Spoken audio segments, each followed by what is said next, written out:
कोई तन दुखी कोई मन दुखी, कोई धन बिने रहे तो उदास, थोड़े थोड़े सब दुखी। বলা হয়েছে कोई तन दुखी कोई मन दुखी, कोई शरीर दुखी कोई मनेर दुखी। मनेर दुखी की पाশের বাড়ির লোকের দেখো কত বড় বিল্ডিং কিন্তু আমার নাই, আরে মনে দুঃখী মনোজাত কষ্ট।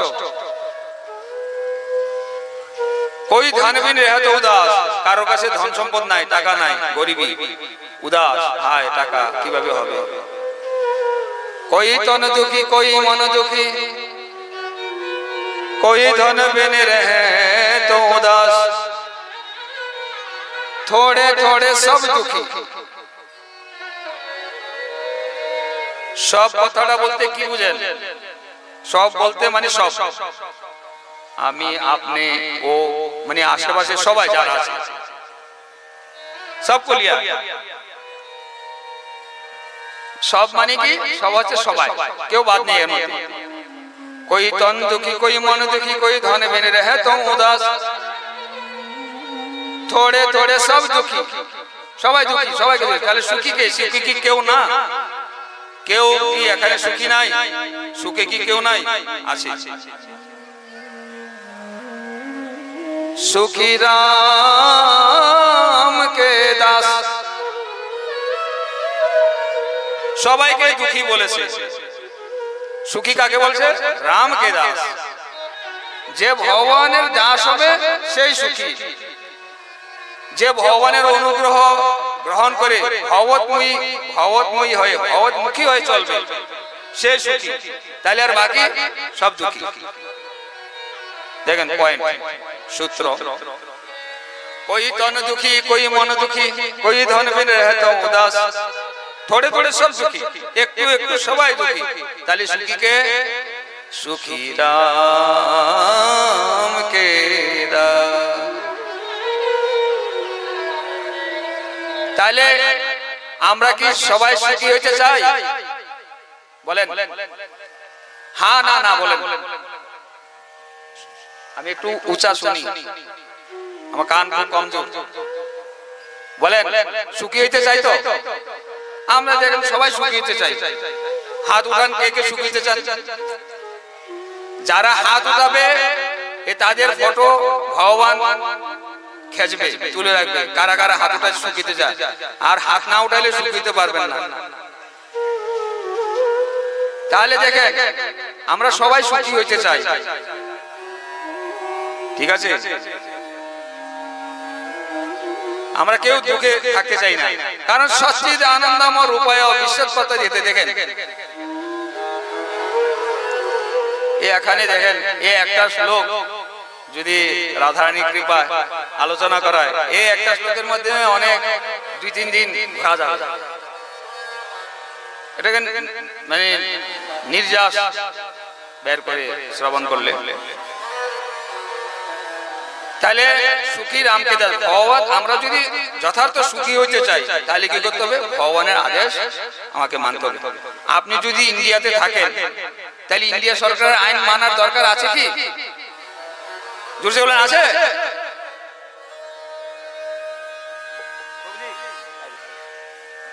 ইন্ডিয়াতে আপনি থাকেন তো ইন্ডিয়ার আইন মানতে হবে তো? অবশ্যই মানতে হবে, চাই রাজি চাই গের রাজি। আপনাকে জবরদস্তি হলে মানতে হবে, আর যে না মানে সে জেলখানা। আইনকে ভঙ্গ করতে পারবেন, আইন আপনাকে মানতে হবে, চাই আপনি নিজের ইচ্ছা মানেন বাই ফোর্স মানেন, মানতে হবে। তাহলে সেম এরকম প্রকারে যখন আমরা এই 84 লক্ষ জুনি ভ্রমণ করে মানুষ জুনিতে আসি তখন আমাদেরকে আইন অবশ্যই পালন করতে হবে। করলে কি হবে? তখন আমরা সুখী হতে পারবো, কারণ আমরা তো সবাই সুখী। যে যাই করছি আমরা সবাই সুখের জন্যই করছি, যে আমি সুখী হতে চাই, আমরা সুখের জন্য করছি। কিন্তু আমরা সুখ কতটা পাচ্ছি? সুখ পাবো কি করে? আমরা ভগবানের দাসত্ব গ্রহণ করলে তবে সুখী হতে পারবো। আপনি মাছ মাছ বুঝেন তো, মাছ জলের মধ্যে যে থাকে মাছলি, তাইলে আপনি যদি মাছটাকে জলের থেকে উঠায় নিয়ে এসে ঘিয়ের মধ্যে রাখেন, বাঁচবে? মনে করেন আরো বেশি দামি কোনো জিনিসের মধ্যে রাখেন, বাঁচবে? তাহলে দেখেন তাকে যদি বাঁচাইতে হয় তাহলে কি জলের মধ্যে ছাড়তে হবে। চাই আপনি বাক্সের মধ্যে রাখেন, একুরিয়াম যেটা বলে, একুরিয়ামের মধ্যে রাখেন, চাই পুকুরের মধ্যে ছাড়েন, চাই নদীর মধ্যে দেন, ওকে জলেই ছাড়তে হবে, না বাঁচবে না। তাহলে এই প্রত্যেক এই জীব জগতে যারা আছে তারা যদি যথার্থই সুখী হতে চায় তাহলে ভগবত আশ্রয় অবশ্যই গ্রহণ করতে হবে। বলছে পূর্বের সূর্য যদি পশ্চিমে ওঠে তাও একবার হইতে পারে। সারা পৃথিবীর বালুগুলিকে মাটিগুলিকে যদি মানে কুলোর মধ্যে দেয় তাহলে তেল একবার বাইরে হতে পারে। বালু থেকে কোনোদিন তেল হয় কি? মাটি থেকে তেল হয় বাবা? হয়? মাটি থেকে তেল হয় না, সরষে থেকে হবে, সোয়াবিন থেকে হবে, বাদাম থেকে হবে। বলছে বালু থেকে সারা পৃথিবীর বালুগুলিকে যদি মন্থন করা হয় একবার তেল বাইরে হতে পারে, যদিও বাইরে হয় না, বের হতে পারে, যদিও বাইর হয়। কিন্তু বলা হয়েছে কেউ যদি ভগবত আশ্রয় গ্রহণ না করে সে সুখ পেতে চায় এটা কোনোদিন সম্ভব নয়। তাহলে দেখেন ভগবতমুখী হওয়া কতটা প্রয়োজন। বিশেষ প্রয়োজন, কারণ আমরা সুখের জন্য সবকিছু করছি। আমি সুখের লাগিয়া এ ঘর বাঁধিনু অনলে পুরিয়া চাই। আমরা সবাই মা বাবা যারা আছেন সবাই যে যাই করছি সকাল থেকে সন্ধ্যা পর্যন্ত, জীবনের শুরু থেকে শেষ পর্যন্ত আমরা একটু আনন্দ পেতে চাই, আমরা সবাই সুখী হইতে চাই। কিন্তু নিজেকে বিচার করে দেখতে হবে আসলে আমি কতটা সুখী হয়েছি। সুখ কাকে বলে এবার শোনেন। সুখের পরিভাষাটা কি? সুখ হচ্ছে এমন একটা জিনিস আপনার জীবনে আসবে, সেটা আর কোনোদিন ফেরত যাবে না।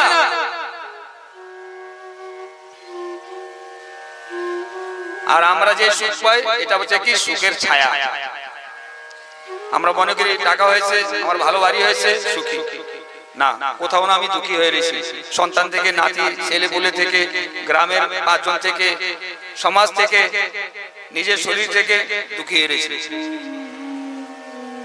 সুখ তো সুখ কাকে বলে? সুখটা আমার জীবনে আসবে আর এটা ফেরত যাবে না, বাড়বে, কমবে না, ওকেই বলে সুখ। আর আমরা যেটা জাগতিক সুখ মনে করি এই সুখটা কি? সুখের আভাস। সুখের আভাস কিরকম? প্রাচীনকালে রাজা দুষ্ট লোককে ধরে কি করতেন? কষ্ট দিতেন। এরকম বড় বাঁশের মধ্যে ওই কি করতেন? দুষ্ট লোককে বাঁধতেন, বেঁধে জলের মধ্যে চুবিয়ে রাখতেন। একটা জীবিত মানুষকে যদি জলের মধ্যে চুবানো হয় হাত পা বেঁধে, কি অবস্থা হবে চিন্তা করেন। জলের মধ্যে 1 মিনিট থাকতে পারবে, 2 মিনিট, তাকে যদি 10 মিনিট ধরে রাখে তার অবস্থাটা কি হবে? হ্যাঁ হ্যাঁ, মানে প্রাণ যায় যায় অবস্থা গেল, মানে এমন অবস্থা ওকে উপরে উঠানো হয় জল থেকে। তাহলে দেখেন একটা লোককে যদি 5 মিনিট জলের মধ্যে ধরে রাখা, চেপে ধরা হয়, সেই লোকটাকে 5 মিনিট পরে যে উঠানো হইলে সে যে তখন যে নিঃশ্বাসটা নিল, শ্বাস প্রশ্বাসটা নিল, তখন এই শ্বাস প্রশ্বাসটা ওর কাছে কিরকম মনে হবে? মানে এই পৃথিবীর সমস্ত সুখ আমি, বুঝলেন তো? কতক্ষণ শ্বাস নিল, আবার ওকে ধরা হইলো, আবার জলের মধ্যে দেওয়া হইলো, সুখ পেল। কিন্তু কোথায়? যেটুকু নিঃশ্বাস নিল সুখ পেল। সুখ পাওয়ার পরে আবার কি হলো? যখন সুস্থ হলো আবার তাকে এরকম জলের মধ্যে চুবিয়ে ধরে রাখা হলো, আবার 5-7 মিনিট ধরে রাখলো। তাহলে দেখেন একটা জীবিত লোককে যদি জলের মধ্যে ডুবিয়ে রাখা হয় তার অবস্থাটা কি হবে? ছটফট, মরণ যন্ত্রণায় মানে ছটফট করবে। আবার তাকে উঠানো হলো, তখন নিঃশ্বাস নিলে মনে হচ্ছে একদম পৃথিবীর সমস্ত সুখগুলি পেলাম। তাই আমাদের জড়জগতের সুখগুলি হচ্ছে এরকম। রাজার সে জলে ডুবিয়ে রাখা দুষ্টদের জলে ডুবিয়ে রাখার মতো। সুখ কোনটা? সুখ আমার জীবনে একবার আসবে, সেটা ফেরত যাবে না। আর সুখ পেতে হলে কি হবে? সুখী রামকে দাস। সবাই দুঃখী, সুখী কে? যে রামকে দাস, ভগবানের দাস, সেই সুখী। তাহলে এক কথায় বোঝা যায় যারা ভগবানের দাসত্ব করবে সেই সুখী হতে পারবে। এখন কারো যদি সুখ পাওয়ার ইচ্ছা থাকে, জীবনে আনন্দ পাওয়ার ইচ্ছা থাকে, তাহলে তাকে অবশ্যই ভগবত আশ্রয়। একদম সাধারণ কথা, একদম বাচ্চা ছেলেও এটা কথাটা বুঝবে। কিন্তু আমরা মনে করি না, ভগবানকে বাদ দাও, ভগবান কি? পূজা, এইসব ধর্মীয় অনুষ্ঠান কি? এসব কিছু না। আমি রোজগার করছি, আমার টাকা, আমার বাড়ি, আমার সন্তান। না, আমার কি? এই বাড়ি আমার, আর আমি বাড়ি থেকে আলাদা। এই হাত আমার, তাহলে আমি কোথায়? দেখলেন তো? কিন্তু বলছি আমার। তা আমার হইলে আমার এই ভারী, তাহলে আমি তো একটা আলাদা সত্তা আছি। আমি এবং আমার দুইটা বস্তু, কিন্তু কি দুইটা? তো আমি এবং আমার, আমি এটা আমার, দুইটা হয়ে গেল। তাহলে দেখেন আমরা মানে ভুল করে বলি যে আমার এখানে কিছু নাই। আপনার জেবের টাকা আপনার না, আপনার সম্পদগুলো আপনার না। কারণ আপনি যখন ছিলেন না তখন এই সম্পদ ছিল, এখানেই ছিল। আবার আপনি যখন থাকবেন না তখন এই সম্পদটা এখানেই থাকবে, থাকবে না?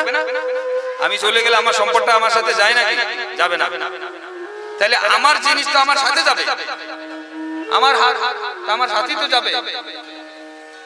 কিন্তু আমি বলি আমার, কিন্তু আমার সাথে তো আসছে না, আমার সাথে যাচ্ছে না। তাহলে এটা আমার না, ঠিক আছে? এটা আমার না বলেই তো আমি আমার সাথে যায় না। কথাটা বুঝতে পারা গেল? আমি কি বলছি বুঝাইতে পেরেছি আপনাদেরকে? সবাই হাত তুলে বলেন তো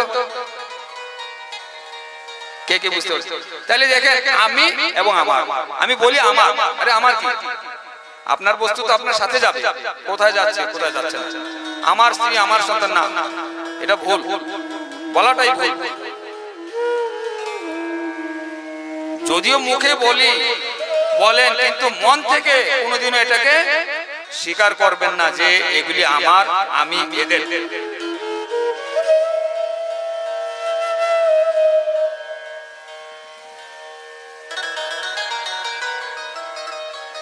তাহলে দেখেন সারা জীবন শুরু থেকে এবং বৃদ্ধ হয়ে মৃত্যু পর্যন্ত আমি আমার ভেবে আমার বলি বেড়াচ্ছি।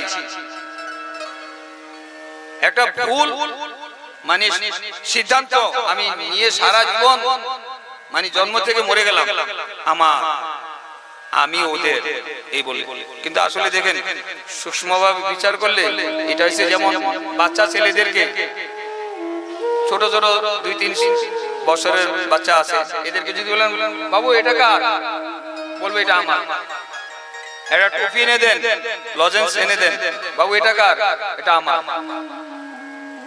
কারণ তার এতটা জ্ঞান নাই, এটা অন্য আরেকজনের, আপনার। কিন্তু স্বাভাবিক বাচ্চারা বলে, কারণ কি তার এতটা জ্ঞান নাই যে জিনিসটা আমার নয়। তাই আমরাও সংসার জীবনে ভুল পোষণ করে বলি যে আমার, কিন্তু না। আমার বলার কারণে কি হয় দেখেন, যখন আপনি বলবেন যে এই জিনিসটা আমার, তখন আপনার ওই জিনিসের প্রতি একটা মমত্ব আসবে, এটাকে রক্ষা করার জন্য, এটাকে বাড়ানোর জন্য। মনে করেন আপনার ঘরের ছেলে হোক বা ভাই হোক, কেউ অ্যাক্সিডেন্ট করলো বা কোনো অসুস্থ হইলো, তার জন্য ভাগাভাগি দৌড়াদৌড়ি খুব করেন। কিন্তু গ্রামের পাশের গ্রামে কেউ যদি অসুস্থ, তার জন্য এতটা ভাগেন। কারণ কি দেখেন, নিজেরাই নিজেদের মধ্যে ফেসে যাচ্ছে। কি অন্যের জন্য তো এরকম দৌড়ি না, দৌড়ি কি অসৎ আত্মা ভাবা, একে বলে অসৎ আত্মা। মানে আমার না, আমি আমার মনে করে নেওয়া, মনে করে নিচ্ছি, একেই বলে অসৎ আত্মা। মানে এটা আমার না, আমি বলছি, আমার স্বীকার করে নিচ্ছি মনে প্রাণে। আর এই মনে প্রাণে নেওয়ার জন্য কি হচ্ছে, ওর দুঃখে দুঃখী হচ্ছি, ওর সুখে আমি সুখী হচ্ছি, মেহসুস করছি। কিন্তু কেন? আসলে তো বিচার করে দেখেন, আমি যখন এখানে পৃথিবীতে আসিনি, আপনি আসেননি, তখন ঘরের কারোর সাথে কোনো সম্পর্ক ছিল? ছিল না। যখন এখান থেকে চলে যাওয়া হয় তখন কারোর সাথে সম্পর্ক থাকে? তাহলে দেখেন, কিন্তু সারা জীবন আমরা এটাকেই সত্য বলে মনে করছি, মিথ্যাটাকে অহংকারে মত হইয়া নিতাই পদ পাশরিয়া অসতের সত্য বলে মানি, অসতের সত্য বলে মানি, অসতের সত্য বলে মানি।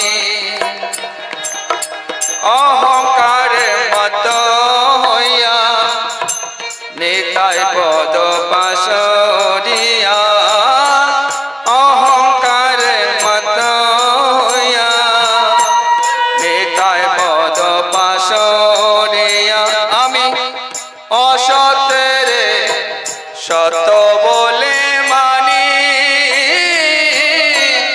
অসতের সত্য বলে মানি, অসতের সত্য বলে মানি, অসতের সত্য বলে মানি।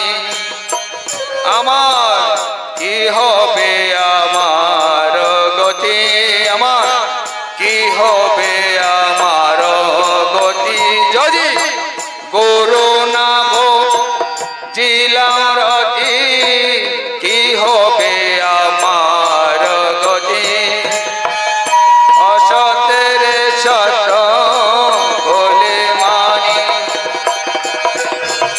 নিতাই পদ কমল কোটি চন্দ্র সুশীতল, নিতাই পদ কমল কোটি চন্দ্র সুশীতল, যে ছায়ায় জগত জোড়ায়, যে ছায়ায় জগত জোড়ায়, যে ছায়ায় জগত জোড়ায়, যে ছায়ায় জগত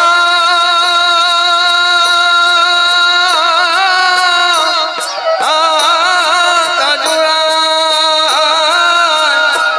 যে ছায়ায় জগত জোড়ায় গো, যে ছায়ায় জগত জোড়ায়,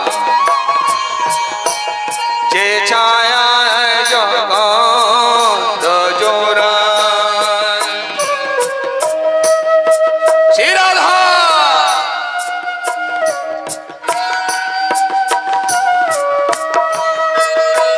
হরি বল।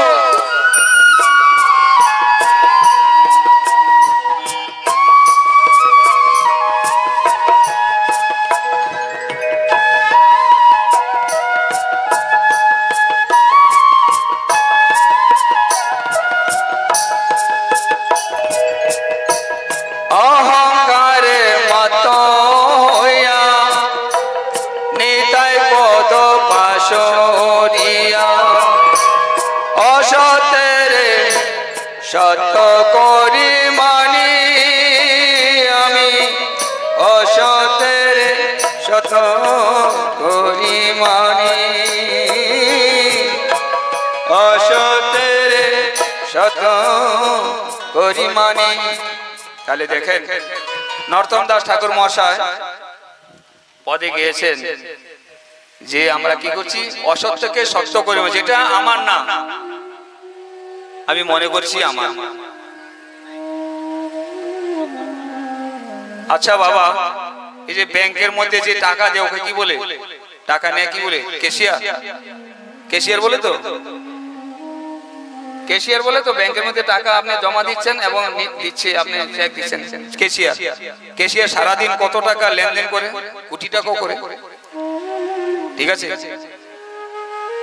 কোটি কোটি টাকা লেনদেন করছে। কিন্তু ক্যাশিয়ার কখনো কি মনে করে টাকাগুলি আমার? সে ভালো করে জানে এগুলি একটা টাকাও আমার না। তাহলে সে কি জানে? সে ভিতর থেকে জানে যে এই টাকাগুলি আমার না, এই টাকাগুলো অন্যের। আমার কাজ হচ্ছে কি তার সাথে লেনদেন করা, রাখা এবং চেক দিলে তার চেকটা পাস করে তাকে টাকা দেওয়া। কারণ তার মাথার মধ্যে যদি এই বুদ্ধিটা থাকে যে এই সবগুলি টাকা আমার, তাহলে এটা তার ভুল। কি ভুল কি না? ক্যাশিয়ার যদি মনে করে এই টাকাগুলি আমার, তাহলে এটা এর ভুল না, গলত। তাহলে এর থিংকিংটা রং। কারণ সে ভালো করে জানে যে যদি আমি কোটি কোটি টাকা লেনদেন করি, এই একটা টাকা আমার না, লোকের টাকা। আমার দায়িত্ব হচ্ছে কি রাখা এবং দেওয়া, জমা রাখা এবং দেওয়া।